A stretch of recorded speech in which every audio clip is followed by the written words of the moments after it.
lo primero que yo quería hacer simplemente es en esos milagros eucarísticos. Son las dos únicas cosas que yo voy a tratar en este momento. Por un lado, los milagros, es decir, acercarnos primeramente al milagro, ¿qué es un milagro? Segundo, trataré de acercarme a qué es la Eucaristía. Y en un tercer lugar, pues trataremos de, como si fuera, meterlo en una especie de costelera y ya nos salen los milagros eucarísticos, exactamente eso que es lo que es, ¿no? Bueno, si nosotros nos acercamos a ver qué es el milagro, un milagro, ¿no? La palabra milagro viene del latín miraculum, ¿no? Y en su origen lo que significa es admiración, es decir, algo que causa admiración en aquel que lo ve. Algo que lleva al sobrecogimiento de aquel que experimenta algo que se escapa, digamos, de la mera naturaleza o de lo que es capaz de comprender su razón, ¿no? Por tanto, en ese sentido, etimológicamente, cuando nosotros hablamos de un milagro, simplemente estamos hablando de algo que está causando admiración. Podríamos decirlo de una manera incluso mundana, en el sentido de que cuando hay alguien que te dice algo y tú tienes esta expresión, por ejemplo, ¿qué me estás contando? Te estás admirando, ¿no? Podría decir, esto es un milagro. Está claro que eso no es lo que entendemos por un milagro, ¿no? Pero en ese sentido, la palabra milagro, en su origen etimológico, no significaría más que esto, algo que causa admiración. Y que causa admiración en aquel que evidentemente lo ve. Ahora, ¿qué es realmente un milagro? Si nosotros nos acercamos a un diccionario específico, evidentemente, para que nos hable de qué son los milagros, podríamos decir que un milagro sería una intervención libre de Dios en el interior de la creación y en el hombre para manifestar la victoria sobre el mal y la llamada a la participación de su reino. Es decir, obviando todos los tecnicismos esos, cuando nosotros asistimos a un milagro, cuando nosotros podemos decir que esto es un milagro, lo que estamos diciendo, en cierto modo, es que Dios ha intervenido ahí. Y que Dios ha intervenido de una manera portentosa. Y que tiene una finalidad por la que ha intervenido. ¿Cuál es la finalidad que tiene por la que ha intervenido? Liberarnos del mal y al mismo tiempo llamarnos a formar parte de su misma vida o de su reino. Por eso, el milagro normalmente lo que hace es acompañar la predicación, porque lo que hace es reforzar lo que se ha anunciado, de tal manera que cuando alguien es capaz de admirarse por algo de lo que está observando, puede dar verdadera credibilidad a aquello que se le ha anunciado. Por tanto, los milagros, por ejemplo, acompañaban a Jesús. Jesús hacía milagros, la gente quedaba admirada, podían tener exclamaciones como no hemos visto una cosa igual o una cosa semejante, o esa admiración le llevaba a plantearse ¿y este quién es? Que hasta los fenómenos de la naturaleza le obedecen, el viento le obedece, se preguntaban algunos, ¿no? Algunos quedaban sobrecogidos porque expulsaba demonios. Por tanto, el milagro que nosotros podemos contemplar, el milagro que hacía Jesús u otros milagros que nosotros podemos ver, en definitiva, tienen, digamos, un carácter muy concreto, fortalecer aquello que nosotros ya hemos comenzado a percibir en cierto modo. Por eso supone esa realidad sensible. Claro, el milagro físico, podríamos decir, tiene un alcance muy corto. Cuando decimos que tiene un alcance muy corto, es que imaginemos por un momento que aquí acontece un milagro donde nosotros estamos de algo concreto, lo que sea. Imagínate un paralítico que tenemos aquí, que me acerco yo y le digo, levántate y anda, y ese paralítico se levanta. Los que estamos aquí diríamos, ¿y eso cómo es posible? Quedaríamos admirados de la situación. Pero ¿no era paralítico? ¿Cómo es que ha andado? Pero ahora vete tú, que tienes verdadera certeza que ese es paralítico y que ha andado, vete tú y cuéntalo. Y ya me contarás lo que te dicen. Pues este está loco, está borracho, no le hagáis caso, ¿qué se habrá tomado? Con lo cual, ese milagro tiene, digamos, un alcance muy corto, en el que el alcance lo tiene en el radio de aquellos que son capaces de contemplar la acción prodigiosa. Aquel que no ha contemplado la acción prodigiosa, en definitiva, tiene que seguir haciendo el mismo acto de fe que tendría que hacer cuando alguien le predica algo concreto con respecto al Evangelio. Por eso, claro, no es habitual que nosotros podamos contemplar esos milagros, porque a fin de cuentas tiene, digamos, ese radio cercano, restringido, que no nos permite pues llegar a mucho, pero también es cierto que igual que la predicación de Jesús era acompañada por estos signos visibles que causaban admiración en aquellos que le contemplaban, de la misma manera es igualmente cierto que a los primeros apóstoles le acompañaban esos signos, pero no solamente a los primeros apóstoles, sino que también nos encontramos con una cantidad ingente de santos en el que han podido contemplar signos prodigiosos por su obra, por su intervención, por su palabra, por su acción, donde ha tenido pues ese ámbito más o menos restringido, ¿no? Con lo cual, que haya milagros es una realidad que desde la antigüedad hasta nuestros días el mundo ha podido ir contemplando. Sí es cierto que desde la antigüedad a hoy se ha producido, digamos, como un trasvase en el comprender ese milagro. Si en la antigüedad se entendía que un milagro simplemente era como una acción de Dios en medio de la vida del hombre, sin más, hoy nosotros nos encontramos que se puede certificar un milagro cuando hablamos de algo que científicamente no tiene explicación. De tal manera que cuando hay un acontecimiento que científicamente no tiene explicación, entendemos que eso es un milagro, obrado de una manera contraria, no contraria directamente, pero una manera no natural y que no existe explicación científica que nos permita decir cómo eso ha sucedido de esa manera.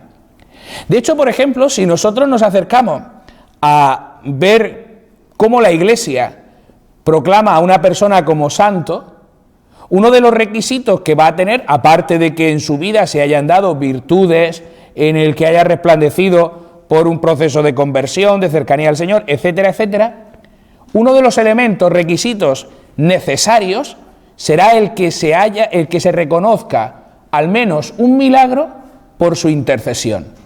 Si no se reconoce un milagro debido, obrado por la intercesión de esa persona, no se le va a reconocer la santidad, porque uno de los signos de la santidad es que pueda obrar de una forma extraordinaria a lo que es meramente natural. Por eso cuando nosotros vemos que de la Santa Sede del Vaticano se anuncia que va a ser elevado a los altares fulanito de tal, cuando se anuncia eso, se anuncia porque se le puede atribuir un milagro, es decir, una realidad que científicamente no tiene explicación, pero que se ha obrado por la intercesión de ese sujeto concreto que se va a canonizar. Eso es una realidad que sucede todavía hoy. Es decir, hoy, y no estoy hablando de requisitos que pidiera la Iglesia en la Edad Media, sino son requisitos del siglo XXI para poder ser reconocida la santidad de alguien. De hecho, cuando se reconoce que hay virtudes que podríamos llamar como heroicas, es decir, que por la propia naturaleza el hombre no sería capaz de vivir si no es porque Dios está presente realmente en su vida, eso simplemente se le reconoce con un título que sería el de venerable. Y se le reconoce como que es un señor, una señora venerable, en el que en su vida podemos reconocer que hay virtudes que nos están hablando de la presencia de Dios en su vida. Sin embargo, eso, que hayan esas virtudes, no basta para reconocer públicamente la santidad de esa persona, sino que requiere un hecho verdaderamente prodigioso. Y es ahí cuando nosotros podemos hablar con propiedad de un milagro. Mirad cómo va a definir Santo Tomás de Aquino que sería un milagro. Dirá Santo Tomás que un milagro es aquello que se efectúa fuera del orden de toda la naturaleza creada. Evidentemente, dirá Santo Tomás, esto no puede hacerlo más que Dios. Es decir, si se obra fuera del orden de toda la naturaleza, significa que necesariamente tiene que haber un ser que sea capaz de dominar esa naturaleza. Aquello que ya decían los apóstoles cuando ven que increpaba el viento y el viento cesaba. Si nosotros tuviéramos fe, pero como tenemos la justa, le diríamos hoy al viento que se callara y se callaría. Pero como estaríamos dudando, ¿realmente si yo le digo al viento párate, se parará? Pues esa duda lo que hace es que no se pueda obrar el prodigio. San Pedro, cuando se dirige al poco después de la resurrección, se dirige al templo de Jerusalén y se acerca al templo de Jerusalén, no a la sinagoga, se acerca para escuchar la palabra de Dios, como podía hacer cualquier judío en la tarde del viernes, ya cuando ha iniciado el sábado.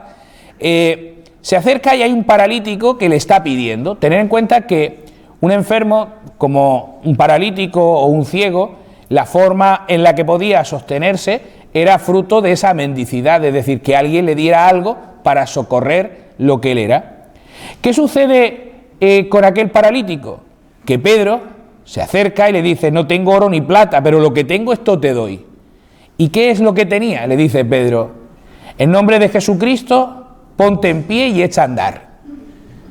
Y aquel paralítico creyó la palabra que se le estaba anunciando.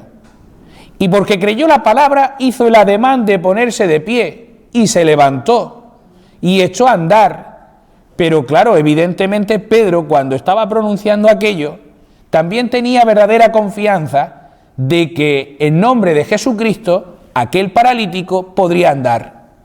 Yo, sin embargo, probablemente cuando lo dijera por la falta de fe, al decir esto, pues el paralítico mío se quedaba sentado. Se quedaba sentado porque primero, igual que no creía, o se asustaba, sería yo. Mira que si le digo al paralítico, levántate y se me levanta, ¿qué hago yo? Pues me caigo muerto, como dice Iván, ¿no? Me caigo muerto, entonces dice, pues oye, tu fe no es muy grande, ¿no?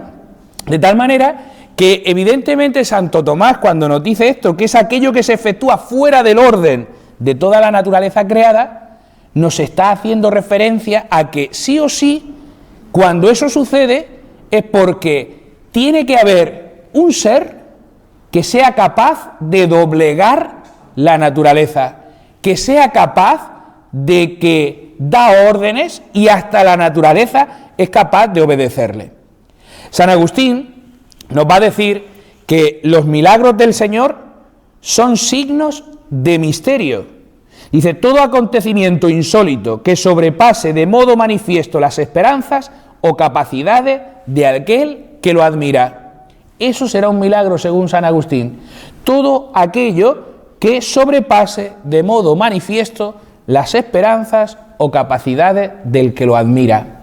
Ya sabemos que hemos dicho antes que milagro era miraculum, y esto significaba quedar admirado, ¿no? Por tanto, sobrepasa lógicamente todas las expectativas que yo podía tener, y esto es lo que verdaderamente causa admiración, dirá San Agustín, ¿no?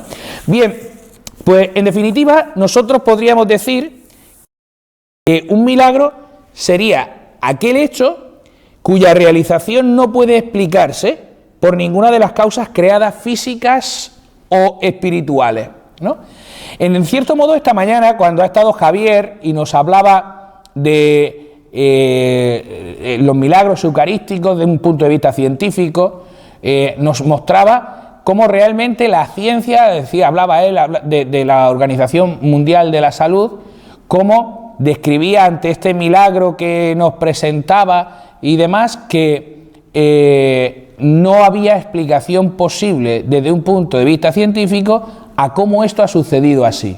Por tanto, un milagro en definitiva sería esto, es decir, no encontramos una explicación entre las causas creadas, físicas o espirituales, que nos den cuenta de por qué esto es así. Por tanto, ¿qué elementos serían los que tiene que tener un milagro para que nosotros podamos considerarlo como tal? El primer elemento sería que sean acciones sensibles. No hay un verdadero milagro si no hay una acción sensible, ¿no? ¿Qué entendemos por una acción sensible? Una acción que sea perceptible a través de los sentidos.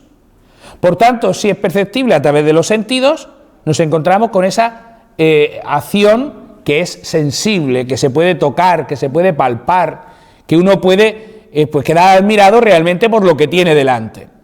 En ese sentido, de acciones sensibles tenemos que hacer una doble distinción entre el milagro físico y lo que podríamos denominar como milagro moral.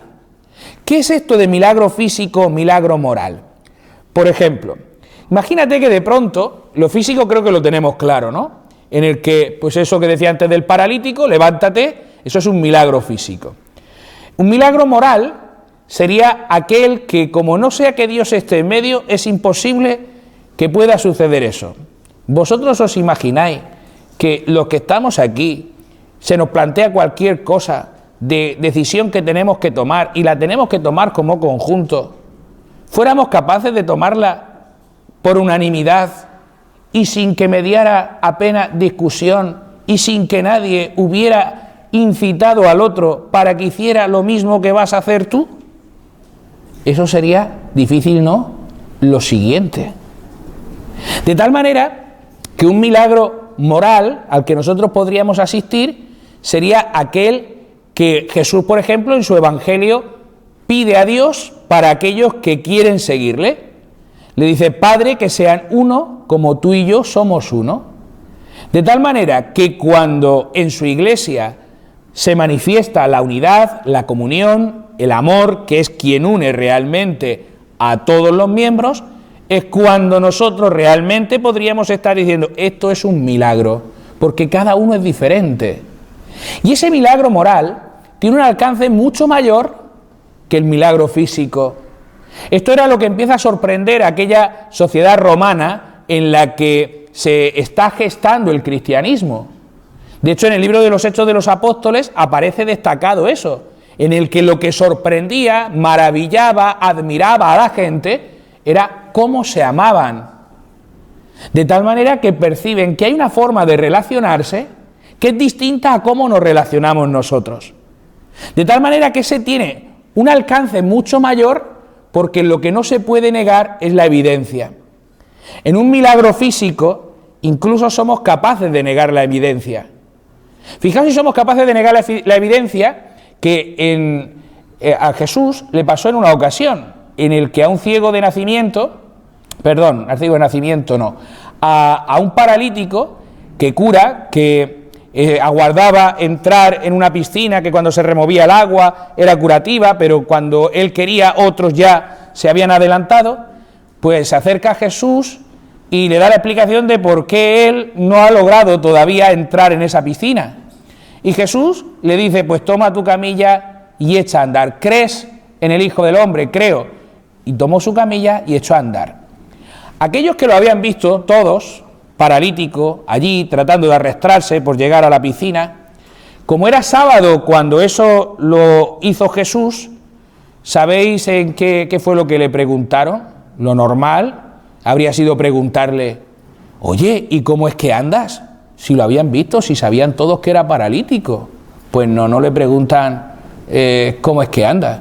Lo que le preguntan es: ¿y por qué llevas la camilla? Es decir, hasta ese milagro físico podría ser negado, es decir, la evidencia podría ser negada.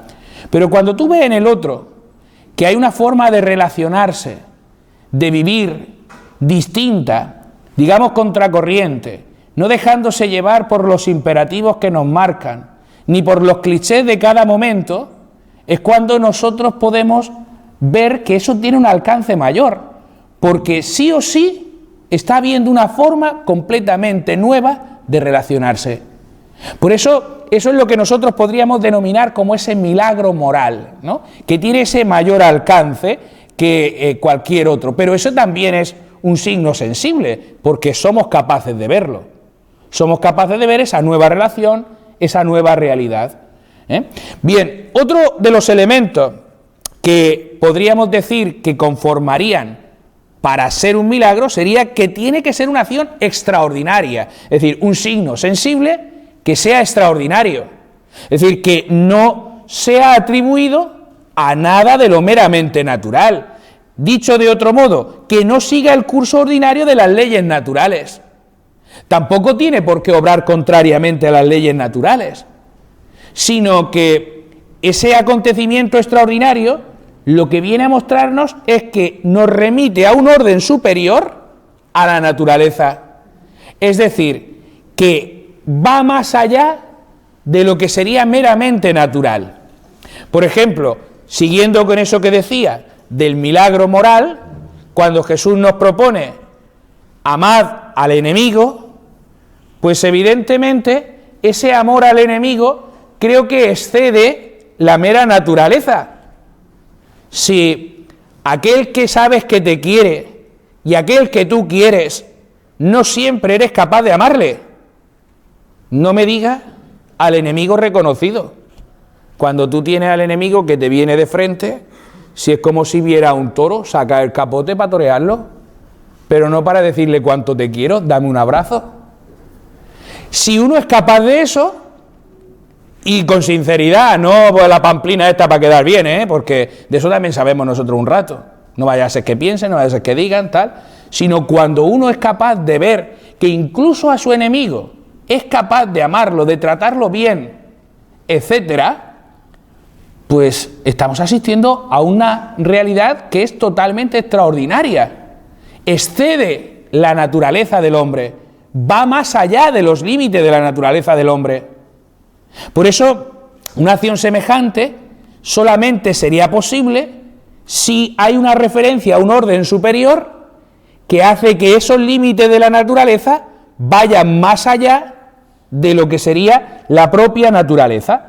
Por tanto, ese signo extraordinario que decimos no es que niegue la naturaleza, sino que lo que hace es potenciar las leyes de la naturaleza.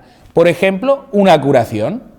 Una curación de una manera extraordinaria está yendo más allá de la mera naturaleza.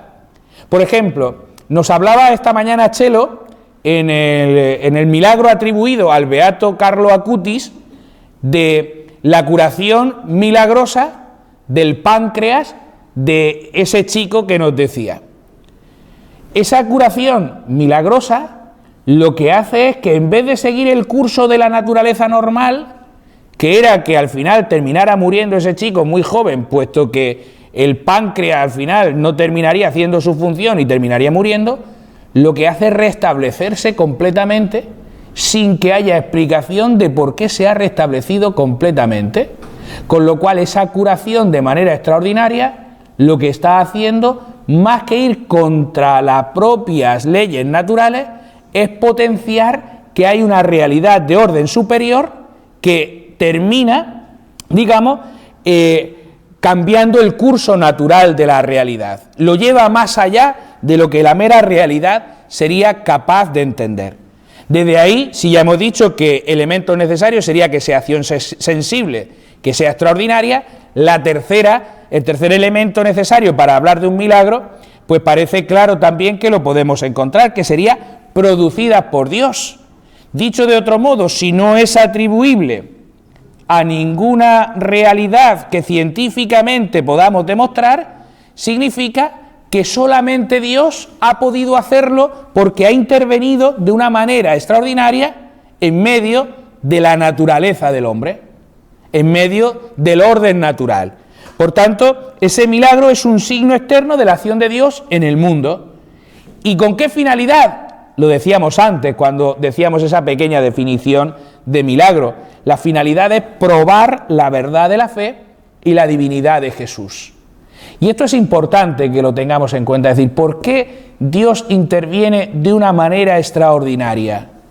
Si Dios interviene de una manera extraordinaria, lo hace para corroborar que aquello que se ha anunciado es conforme a la verdad, que aquello que se cree por la fe y que el entendimiento no entiende, como podría decir Santo Tomás de Aquino, refiriéndose a la Eucaristía, queda perfectamente ratificado por esa acción milagrosa que nosotros hemos descubierto, es decir, se confirma la divinidad. Cuando nosotros queremos ver si Jesús, porque dudar de que Jesús sea un personaje de la historia, eso no lo duda ya nadie. Todavía habrá alguno que lo dude, o sea, porque a ver, gente para todo siempre hay, ¿eh? Pero que es un personaje de la historia queda perfectamente ratificado no solamente en los escritos de los evangelios o escritos cristianos, ¿no?, sino que nosotros nos lo encontramos en historiadores también de la época. Nos lo encontramos hasta en los propios enemigos de Jesús, incluso el Talmud nos está hablando de Jesús malamente, pero nos está hablando, con lo cual ya es un signo de que evidentemente existir un personaje llamado Jesús de Nazaret no queda la menor duda. Está atestiguado por los escritos propiamente cristianos, pero esto es lo de menos, obviémoslo, sino que también nos lo encontramos por aquellos que abiertamente eran sus enemigos y por escritos de historiadores que nada tenían que ver con la causa de Cristo. Por tanto, dudar eso no es un dato de fe, eso es un dato de la historia. Y claro, podemos dudar de la historia, podemos dudar que hubo un señor llamado Cristóbal Colón o que hubieron unos reyes católicos pues que unieron los reyes no de Castilla y de León. Si por poder dudar, podemos dudar de la historia hasta el día de ayer, si me levanté. Pero las mismas razones que tengo para dudar de esa historia de ayer, tendría para dudar de hace 10 años, 30, 40, un siglo, 2, 3 o 20, ¿no? Con lo cual, si aceptamos los datos que nos vienen por parte de la historia y que esto requiere que vengan verdaderamente ratificados y contrastados por varios escritos, eso mismo no lo encontramos con respecto a Jesús de Nazaret, ¿no? Lo que ya no es tan sencillo sería el pasar de esa humanidad, podríamos decir, o de esa historia, a la divinidad de Jesús. ¿Realmente ese Jesús de Nazaret es Dios? ¿Es el Hijo de Dios? Esto será lo que los cristianos creen o creemos de Jesús, que es el Hijo de Dios, que es el Mesías, pero para eso tendremos que acercarnos a ver qué hay que pruebe o que garantice que Jesús es el Hijo de Dios, el Señor. Uno de esos elementos que hace que pruebe esa divinidad de Jesús serían los signos que Él hizo, lo que nosotros denominamos comúnmente como milagros. Esos milagros lo que hacen es ratificar que el que está obrando en Él es de realidad divina. Por tanto, nos está hablando de esa divinidad de Jesús, el reconocimiento de esa divinidad.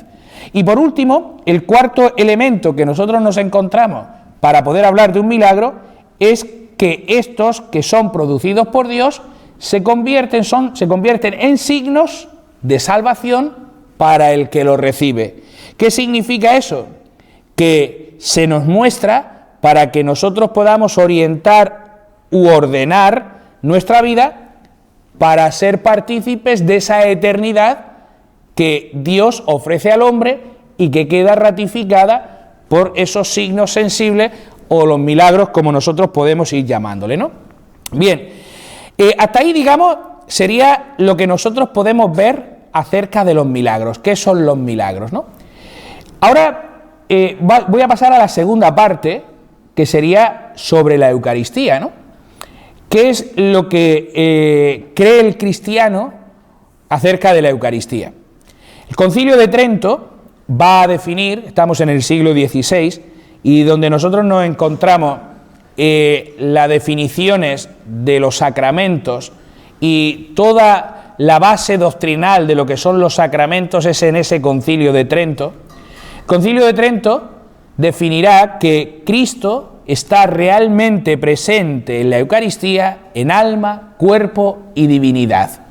Cuando dice realmente presente, está hablando de que la presencia que se encuentra de Cristo en la Eucaristía es distinta a como la podemos encontrar en los demás sacramentos. No es que en los demás sacramentos no sea Cristo también quien actúe, sino que nosotros hablamos de una presencia real por excelencia. Dicho de otro modo, en los sacramentos nosotros nos encontramos signos sensibles que nos hablan de una realidad invisible que está detrás. Por ejemplo, el agua en el bautismo. Ese agua en el bautismo es un signo que quiere manifestar la acción de Dios con el hombre, pero el agua no es Dios. O la unción de enfermos con el óleo de los enfermos, o cualquier otro tipo de unción. Es un símbolo, un signo, que detrás de él está Cristo, pero que ese signo no es Cristo. Sin embargo, cuando nosotros hablamos de la Eucaristía, dirá el Concilio de Trento que ese signo no es un mero símbolo, sino que Cristo está verdaderamente presente. Es decir, sí es Dios, mientras que el agua no era Dios, mientras que el óleo no era Dios. Sin embargo, en la Eucaristía sí es Dios al que tenemos delante. Eso comenzó a creerse en ese momento concreto en que lo define el Concilio de Trento en el siglo XVI. Si el Concilio de Trento es en el siglo XVI y Cristo es del siglo I, parece que ha pasado un tiempo más que razonable para que nos hubiéramos dado cuenta de eso. No haría falta que el Concilio de Trento lo hubiera dicho entonces, ¿no? ¿O es que no se creía realmente que Cristo estuviera presente en la Eucaristía? Si nosotros nos acercamos a cómo era esa vida sacramental de los primeros cristianos muy someramente, nos vamos a dar cuenta que los primeros cristianos, sobre todo en los 3 primeros siglos, ya sabéis que no tenían templo, sino que el lugar de encuentro que ellos tenían eran las casas, las domus ecclesiae, ¿no? Y una vez que concluía la celebración eucarística, la liturgia eucarística, podían quedar algunas formas que tenían un destino claro. Esas formas, no formas como nosotros las tenemos ahora mismo, sino que aquellos partían todos de un pan, y de ese pan pues comulgaban todos, porque es un signo de comunión, de unidad, ¿no? De ahí lo que quedaba conservado en función de una realidad: llevárselo a los enfermos que no habían podido congregarse con nosotros en la celebración. Pero al no haber templos, rara vez nos vamos a encontrar con que haya lo que podríamos denominar como reserva eucarística o sagrario, y evidentemente mucho menos una exposición del Santísimo, ¿no? Sino que, aunque eso no estuviera, no significa que no se creyera que realmente Cristo estaba ahí presente, porque si esto no se creyera, no tendría ningún sentido que se guardara para llevarle a los enfermos. ¿Para qué? ¿No habría otra forma de poder expresar también esa comunión con los enfermos? ¿No habría otra posibilidad distinta de esto, a no ser que éste se convirtiera verdaderamente en el alimento espiritual para el fortalecimiento de la fe, incluso de aquel que no había podido congregarse en aquel momento? Por eso, si nosotros nos acercamos al momento del cenáculo, cuando Jesús instituye este sacramento de la Eucaristía, ya sabéis que las palabras que él dice lo que hace es transformar radicalmente lo que hasta ahora los judíos tenían. Es decir, Jesús, que celebra probablemente una cena pascual judía, lo que está haciendo es emplear los mismos elementos que ya tenían. Y esos mismos elementos que ya tenían, aparecía el pan, panácimo, y aparecía el vino. Y el pan lo que iba a significar es el alimento que aquel pueblo había ido comiendo durante el desierto, como Dios les había ido alimentando. Iba a significar lo que llamaban también como el pan de la prisa, porque el día en que el Señor pasó delante suyo, Dios iba a pasar, pero arrastrando a su pueblo, liberando a su pueblo, y había que estar preparado para ese momento. De tal manera que no había mucho tiempo, y este era el pan de la prisa y el signo del pan con el que iba siendo alimentado en el desierto aquel pueblo peregrino. Y el vino que aparecía iba a ser el signo de la alianza que se había sellado en el Sinaí. Por tanto, cuando el que presidía aquella cena pascual judía tomaba ese pan y pronunciaba la bendición sobre el pan y pronunciaba la bendición sobre el vino, lo que iba a decir es esta memoria que se hacía. este es el pan que comieron nuestros padres en el desierto, etcétera, esta es la sangre de la alianza que se selló en el Sinaí y tal. Sin embargo, Jesús, cuando toma ese pan y toma ese cáliz, en vez de decir esas palabras, las cambia. Tomad y comed, esto es mi cuerpo que se entrega por vosotros. Esta es mi sangre que se entrega por vosotros para el perdón de los pecados. De tal manera que ahora comer de ese pan no iba a ser el signo de la comunión con aquel pan que comieron nuestros padres, sino que ahora comer de ese pan iba a ser el signo de la unión con Cristo. Beber de ese cáliz iba a ser el signo de la nueva alianza que estaba por sellarse en el Calvario, en la cruz. Y ahora aquellos dos elementos iban a tener un carácter nuevo. Es mi cuerpo, es mi sangre. De tal manera que aquellos primeros cristianos, si reservaban parte de aquel pan, era para que pudieran participar los enfermos que no habían estado de ese alimento que era su carne, que era su cuerpo, que era su sangre. Con lo cual nos muestra que realmente había una verdadera fe, que Cristo estaba allí presente de una manera distinta a como lo podía estar en el resto de los sacramentos que tenía. Una vez que el imperio romano ha caído, en el año 425, y previamente se ha convertido todo el imperio al cristianismo, es cuando empiezan a aparecer los primeros templos. Y ya en esos primeros templos, allá por el siglo V, aparece ya el mandato de que haya un sagrarium, un lugar reservado para dejar el sobrante de ese pan que se ha comulgado, porque es donde Cristo sigue estando realmente presente. No será hasta el siglo XI cuando nosotros nos encontremos con lo que podemos denominar con la exposición del Santísimo, que es lo que tenemos aquí detrás en la pantalla, donde se expone el Santísimo, la Eucaristía, para que pueda ser adorada. De tal manera que se va produciendo un trasvase, primero para la comunión a los enfermos, y después aparece también esa necesidad de adoración de ese sacramento. ¿Por qué aparece esa necesidad? Porque entre el siglo IX y el siglo XI, fundamentalmente, se dan unas controversias sobre el sacramento de la Eucaristía, donde empieza a verse que la Eucaristía es más un signo, un símbolo, que una realidad.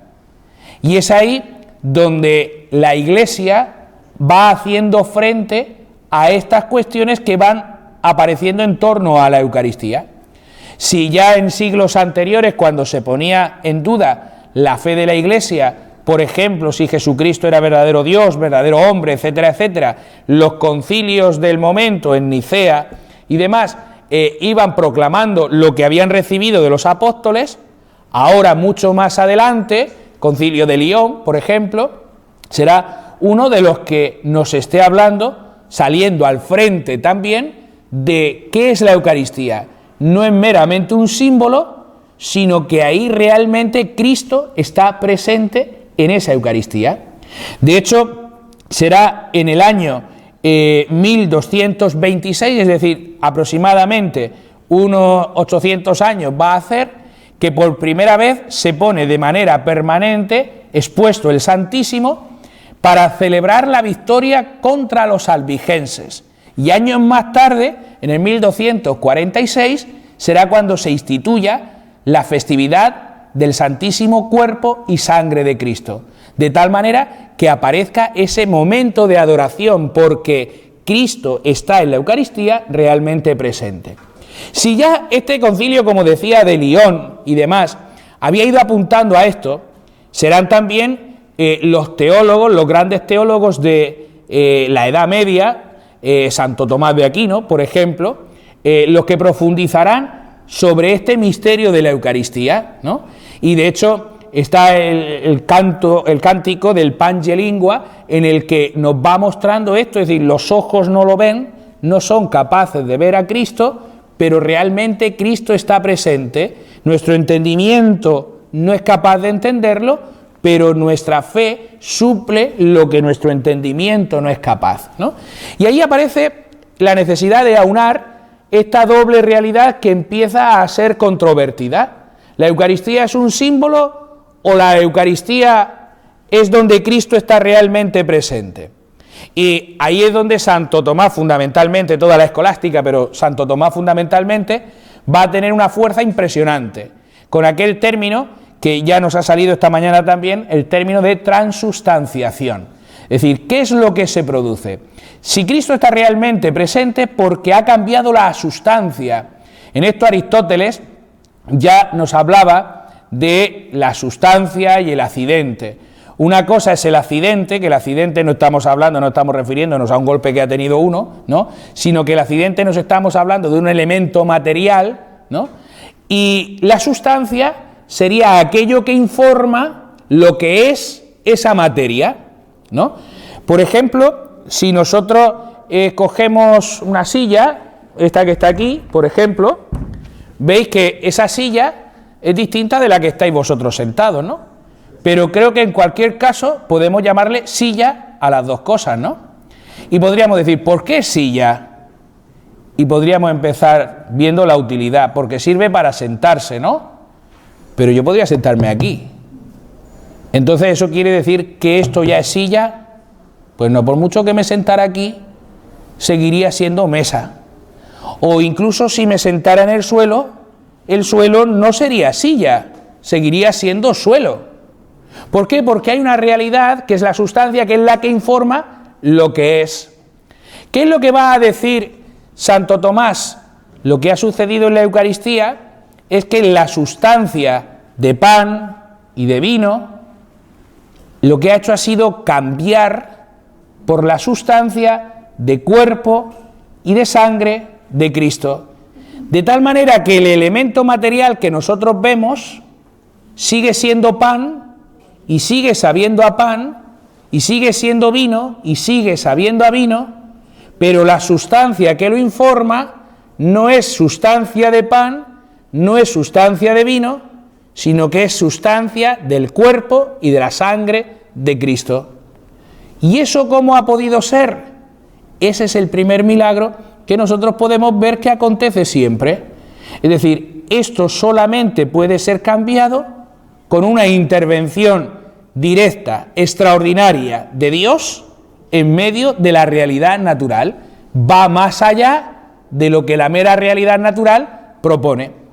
Por tanto, aquello que va a ir desarrollando con ese término de transustanciación la escolástica y Santo Tomás de Aquino será lo que más tarde recogerá ese Concilio de Trento, en el que le permitirá decir y afirmar lo que antes decía, que Cristo está realmente presente en la Eucaristía, en alma, en cuerpo y en divinidad. Y esto lo hará porque precisamente en ese siglo XVI ha vuelto a ponerse en duda lo que ya los concilios anteriores y toda la escolástica había ido tratando de resolver. Será Lutero el que nuevamente ponga en duda si realmente Cristo está allí presente, de tal manera que para Lutero dirá que Cristo está presente en tanto que la comunidad está reunida. Una vez que la comunidad se ha disuelto, ya no habría presencia real de Cristo, porque Cristo estaría solamente presente en la comunidad, donde 2 o 3 están reunidos en mi nombre, allí estoy yo, pero si ya nos hemos dispersado, Cristo se fue.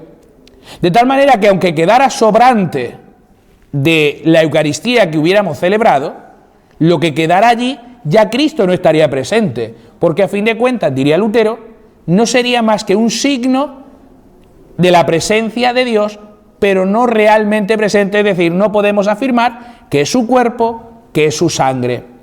Aquello que Lutero vuelve a negar después de toda esa controversia que ya veíamos del siglo IX al XI, y resuelta, digamos, en cierto modo por la escolástica, ahora será el Concilio de Trento el que salga al frente tratando de resolver nuevamente esa situación.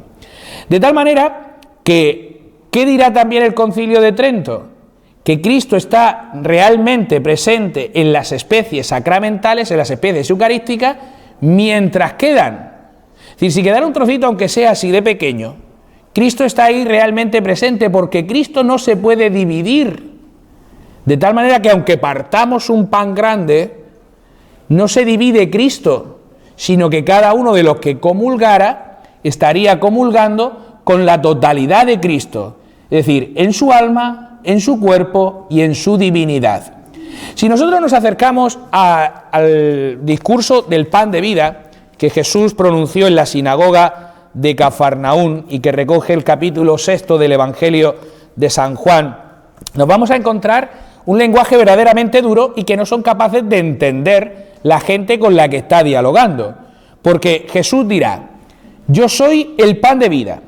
Vuestros padres comieron en el desierto el maná y murieron. Este es el pan que baja del cielo, para que el hombre coma de él y no muera. ¿Qué les está diciendo? Vuestros padres comieron un pan que no va a ser el mismo que yo les voy a dar. Aquellos comieron y murieron.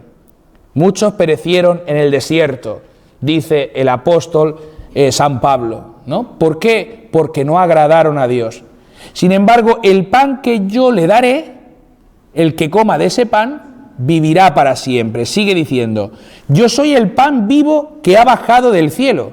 El que coma de este pan vivirá para siempre. Si Él es el pan vivo que ha bajado del cielo, y dice el que coma de ese pan, ¿a quién está diciendo que hay que comer? A Cristo. Por tanto, Cristo se está convirtiendo en esa verdadera comida, ¿no? Sigue diciendo él: y el pan que yo daré es mi carne para la vida del mundo. Por tanto, cuando nosotros celebramos la Eucaristía, cuando el sacerdote pronuncia, invocando al Espíritu Santo, las mismas palabras que Cristo pronunció en la última cena, no en virtud del sacerdote, sino en virtud de la acción del Espíritu Santo que actúa ahí, que es el que tiene la posibilidad y la potencia. El sacerdote no la tiene, sino que el sacerdote es el instrumento, el medio por el cual Dios quiere valerse para seguir entrando ahí en medio, para seguir haciéndose presente en medio de su pueblo, en medio de sus fieles, para que siga convirtiéndose en verdadero alimento, para que siga siendo verdadera comida, ¿no? Esto provocaba gran escándalo en aquellos que lo estaban escuchando. El que no me come mi carne no tiene vida en mí. De la misma manera que yo vivo por el Padre, quien come mi carne vivirá por mí. Por tanto, nos está hablando que ese sacramento de la Eucaristía está centrando esa presencia real de Cristo. No es un mero símbolo, sino que es la presencia real. De hecho, cuando nosotros no sé si alguno habrá acudido, pero yo no, desde luego.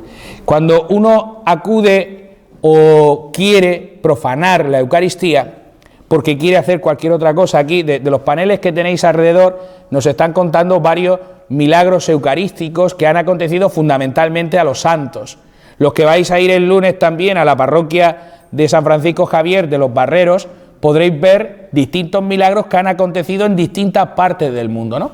Pero concretamente, en este que tenemos aquí, en este panel que está aquí a mi izquierda, lo que nos encontramos es un milagro de uno que quería hacer hechicería cogiendo el Santísimo Sacramento. Quería robar la Eucaristía para hacer lo que podríamos denominar nosotros como misas negras, ¿no? Pero el sacerdote descubrió a aquella señora que quería llevarse a aquel sacramento, la Eucaristía, ¿no? Y descubriéndola, el sacerdote fue detrás de ella, le había echado en un pañuelo, un pequeño trocito, le había echado en un pañuelo, y cuando el sacerdote le preguntó: dime qué es eso que escondes ahí, abrió el pañuelo y lo que había era carne en ese pañuelo.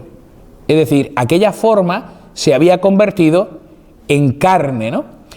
Ahora después vamos a ver un vídeo en el que resume un poco tanto lo que esta mañana nos decía Javier como lo que nos decía Chelo, hablando un poco de Carlo Acuti, ¿no? En ese vídeo que nosotros vamos a ver, lo que nos muestra son precisamente la importancia que tienen esos milagros eucarísticos, ¿no? A lo largo de todo el mundo y de toda la historia se han datado más de, ya no recuerdo si son 800 o 900 casos, más de 900 casos en el que de una manera extraordinaria se ha podido comprobar que realmente Cristo estaba ahí presente en la Eucaristía. Nos decía Javier esta mañana que cuando se ha analizado algunos de estos a microscopio, etcétera, etcétera, lo que se ha encontrado ha sido tejido vivo del corazón. Se ha podido sacar incluso el tipo del grupo sanguíneo, que es un grupo sanguíneo un tanto raro, que es el AB, que coincide curiosamente con aquel que tiene la sábana santa de Turín, o aquel que tiene también el santo sudario de Oviedo.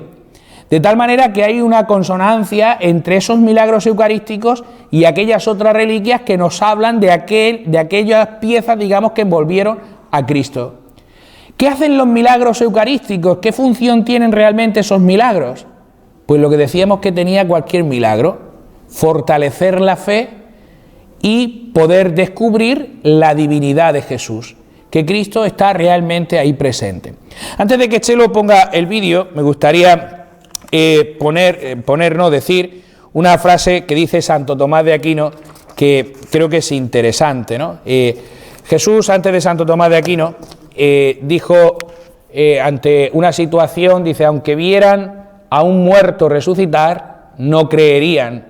Y esto lo dice en el pasaje en aquel que habla de la parábola del pobre Lázaro y el rico, en el que, viéndose rico en los tormentos del infierno, pues pide a Lázaro, que estaba participando del seno de Abraham, lo que se podía entender como el cielo para nosotros, le pide que vaya a Lázaro, que visite a sus hermanos, para que les advierta de que cambien de vida, para que puedan ser partícipes del cielo, para que no estén donde él se encuentra. Y la respuesta que da Jesús es: aunque vieran a un muerto, no creería, ¿no? Y Santo Tomás de Aquino, mucho después, dice: para alguien que tiene fe, no es necesaria ninguna explicación.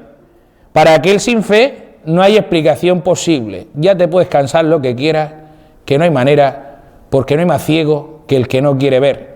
Los milagros que se nos van a presentar en ese vídeo que ahora nos van a poner son fundamentalmente dos. Uno que es del siglo, era del XII, ya no recuerdo, y otro que es prácticamente del otro día, no es exactamente del otro día, pero unos 20, 25 años aproximadamente. Y milagros eucarísticos siguen aconteciendo hoy todavía en nuestro mundo. Pues por eso yo ahora me callo para que Chelo le dé al vídeo y escuchamos lo que dice el vídeo. Los católicos creen que en la última cena, cuando Jesús dijo: "Este es mi cuerpo", el pan en realidad se convirtió en su cuerpo. A lo largo de los siglos, Cristo nos ha dado una serie de milagros eucarísticos donde el pan se ha transformado en su carne. Los tejidos de los milagros eucarísticos han sido estudiados por médicos de todo el mundo. En este video los escuchará de primera mano y verá sus informes médicos. Vemos que cada milagro contiene un patrón sorprendente que la ciencia ha descubierto. Los patrones mostrados son: número 1. Hay tejido cardíaco. 2. El corazón está vivo. 3. El corazón está sufriendo. 4. La sangre es tipo AB. Número 5. Las pruebas de ADN no fueron concluyentes. En este video me enfocaré en los 3 milagros eucarísticos mejor documentados: Tixla, Buenos Aires y Lanciano. También les hablaré sobre algunos de los mitos atribuidos a estos milagros y lo que se necesitaría para falsificarlos. Empezaremos por Tixla, México. El 21 de octubre de 2006, el padre Raimundo Esteban y hermanas distribuían la comunión durante misa. Una hermana trajo el capón para mostrarle al padre que un tejido rojo había comenzado a salir de la hostia. Hablé con el doctor Eduardo Sánchez Laszlo, quien analizó personalmente el milagroso tejido. Usando microscopia electrónica, descubrió el aspecto más asombroso que he escuchado en un milagro eucarístico: que la sangre provenía del interior de la hostia y luego sangre cubría la hostia de una manera similar a cuando se corta un dedo con papel. La sangre fluye desde este punto. Él oficialmente afirmó esto. Se descarta la posibilidad de sangrado proveniente de afuera hacia adentro. Los análisis del Dr. Lazo se presentan de forma rutinaria en los tribunales, ya que se especializa en medicina legal. Esto elimina la posibilidad de fraude debido a la falta de tecnología. Aquí dice: si no es una tecnología que nos va a llegar en 50 o 100 años, que todavía no la tenemos aquí. También mencionó que puso una hostia no consagrada a través de las mismas pruebas y se desintegró. ¿Esto es asombroso o qué? Ahora, los escépticos a menudo plantean esta preocupación. ¿Cómo se puede demostrar que el tejido analizado era realmente del milagro eucarístico? Aquí vemos al médico que tenía la hostia en su laboratorio. Él encontró que el tejido vivía 3 años después del evento. También afirmó formalmente la declaración después de estudiarlo durante 3 meses y las pruebas de ADN no fueron concluyentes. Esto me parece sobrenatural. Ahora veamos el milagro de Buenos Aires, Argentina. El 18 de agosto del 1996 se le informó al padre Alejandro Peset que había una hostia en un candelabro al costado de la iglesia. Estaba polvoriento, así que en lugar de consumir la hostia se puso en un tazón de agua para disolver. 2 semanas después apareció esto. Un reconocido patólogo forense, el Dr. Frederick Sujive, quien estuvo en el canal de historia National Geographic y enseñó en la Universidad de Columbia, analizó este tejido. Esto es lo que dijo. Este tejido del corazón lo obtienes de una persona golpeada en el pecho. Esto es importante, ya que Jesús fue severamente golpeado durante su pasión. Dr. Sujive realizó más de 10.000 autopsias en su carrera, por lo que proponer la causa de la muerte es algo con la cual él tiene experiencia. Aunque esta hipótesis no es definitiva, muestra que el corazón estaba sufriendo. Lo que vemos en cada milagro eucarístico que se ha analizado médicamente es que se trata de tejido cardíaco. Creo que Jesús le está mostrando al mundo que todos tenemos corazones aquebrantados o endurecidos y al recibir el corazón eucarístico de Jesús, Él puede sanarnos. El Dr. Sujive escribió aquí en sus conclusiones y afirmó que no estaba informado de la historia del material. El tipo de sangre no se probó en este milagro debido a la pequeña cantidad de tejido, pero el ADN fue probado por análisis forense y los resultados no fueron concluyentes. Volviendo a Tixla, la sangre encontrada era tipo A y B. También se encontró sangre A y B en la Sábana Santa de Turín. Es interesante cómo los milagros eucarísticos tienen sangre tipo A y B y fueron analizados antes del Turín. La sangre A y B es la forma más rara, con menos del 7% de las personas en el mundo teniendo este tipo de sangre. Aunque esto no es prueba de autenticidad, me lleva y espero que creamos que esta verdaderamente es la carne de Jesucristo que tenemos la oportunidad de recibir en el santo sacrificio de la misa. Mencioné antes que en Tixla encontraron que era tejido vivo. De hecho, en una de las diapositivas, un glóbulo blanco estaba en el proceso de tragar material grasoso. Así de vivo estaba este tejido. En Buenos Aires como en Tixla habían pasado años desde ese milagro. Los glóbulos blancos típicamente mueren en minutos, pero estaban vivos, mostrando que el tejido cardíaco estaba vivo.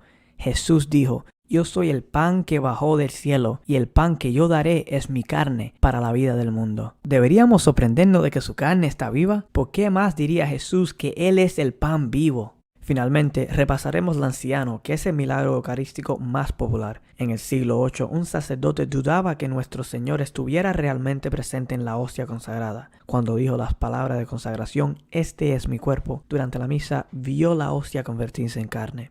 Aunque esto es asombroso, lo que es aún más asombroso es que la carne está en exhibición sobre 1 milenio después del evento y la carne sigue presente. El año pasado pude ir de visita con mi esposa, mis muchachos gemelos y mis suegros. Es un recuerdo precioso. En 1970 fue analizado por el Dr. Leonoli y su artículo de hecho se puede encontrar en PubMed. El artículo estaba en italiano, pero mis grandes amigos en Roma lo han traducido a inglés. Puedes verlo en este enlace. El artículo completo nunca antes se había mostrado en YouTube en inglés. Su análisis reveló que se trataba de sangre humana, tipo A y B, y la carne era tejido cardíaco. También confirmó que son proporciones de sangre fresca. ¿Cómo puede sangre que tiene más de 1000 años parecer fresca? Esto es un milagro. Ahora puede preguntarse, ¿se ha encontrado alguna vez que un milagro eucarístico informado no sea milagroso? Sí. En noviembre de 2015 hubo un supuesto milagro en Kearns, Utah. Una investigación a fondo concluyó que la hostia no sangró, pero el cambio de apariencia es debido a un mojo conocido como Neurospora crassa. Esto fue publicado en el sitio web de la diócesis y demuestra al rigor de estudio de que estos milagros se someten. Desafortunadamente, hay varios mitos atribuidos al milagro del anciano. El primero es que las Naciones Unidas analizaron y realizaron 500 pruebas para confirmar la investigación del Dr. Linoli. El cardiólogo Dr. Franco Serafini visitó al anciano y los frailes de allí le abrieron la bóveda que contenía los informes.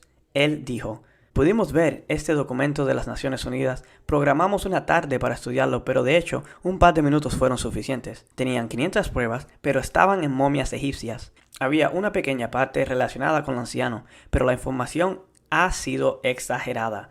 El otro mito es que en el anciano hay 5 coágulos de sangre que son todos del mismo tamaño y pesan lo mismo si son pesados juntos o separados. Supuestamente, el Dr. Linori verificó esto en el 1970, pero luego la afirmación fue demostrada falsa. Ahora, si esto fuera una falsificación, ¿cómo replicarías esto? Patólogo anatómico, Dr. Jason de Gregorio sabría cómo hacerlo. Habría que tomar tejido de un paciente que tenga sangre A y B. También tendría que dar un tejido humano en un paciente que hubiese tenido algún tipo de proceso patólogo inflamatorio que ocurre en el corazón. Después, tuviese que conservar el tejido de una manera para que no se deteriore y luego uno tendría que tomar ese tejido y colocarlo encima de una hostia. Esto fuera francamente tan milagroso como el milagro que estamos examinando aquí. Además, esto requeriría una precisión intensa y un esfuerzo colaboratorio internacional, ya que estos hallazgos no se hicieron públicos hasta la última década. Con la tecnología actual, el conocimiento de estos 5 médicos y los que lo ayudaron, la ciencia todavía no puede explicar estos milagros. Algunos escépticos de estos milagros afirman que creerán si se lleva a cabo una cadena de custodia bien documentada. Como mencioné anteriormente, Tixla documentó el tejido en el laboratorio del médico. Sin embargo, el milagro de Buenos Aires tenía una cadena de custodia bien documentada, que se puede ver en uno de los enlaces a continuación. Para satisfacer a todos los escépticos necesitaremos tener imágenes de 24 horas que muestren la ubicación del tejido desde el momento de los milagros hasta que son analizados en el laboratorio para que crean. Desafortunadamente, no creo que tengamos ese tipo de afirmación para ninguno de los tejidos que han sido analizados. Para los que tienen fe no se necesita pruebas. Para los que no tienen fe, ninguna evidencia será suficiente. Para terminar, ¿qué nos dice esto? Leemos en Proverbios: confía en el Señor con todo tu corazón y no te apoyes en tu propio entendimiento. Este versículo cobra vida a la luz de estos milagros. Podemos confiar con todo nuestro corazón al recibir el cuerpo de Jesucristo. Aunque no podemos entender completamente cómo el pan puede convertirse en el corazón eucarístico de Jesús, podemos tener confianza en sus palabras, porque Él es la verdad. Estos milagros nos muestran la realidad de lo que sucede. El pan se convierte en el cuerpo de Jesús. Si disfrutaste este video, dale me gusta y compártelo con otros. Creo que esta es una verdad que necesita ser escuchada y compartida. Bien, pues en ese vídeo nos pone un poco de resumen también de lo que esta mañana nos habló Javier, en lo que estuviste en la mañana y demás, ¿no? Bien, pues con eso concluyo. Si alguien tiene alguna pregunta o quiere comentar algo, pues puede hacerlo ahora, si alguien tiene alguna cuestión.